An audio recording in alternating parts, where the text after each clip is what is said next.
For this video, we're going to start in Gradebook Setup. This is where you can rearrange your assignments and content for the sake of grading, but we're going to focus on building categories.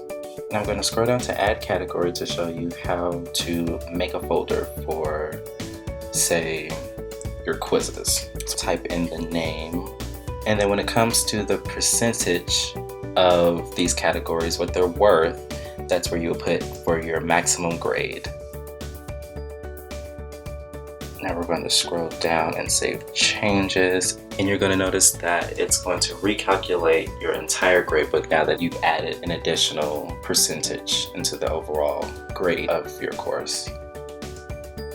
So there is your new folder that you've created, and now we're going to move one of the items up under the new folder.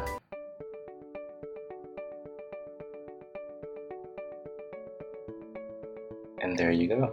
That final exam is now up under that new category, and that's how you set up your gradebook.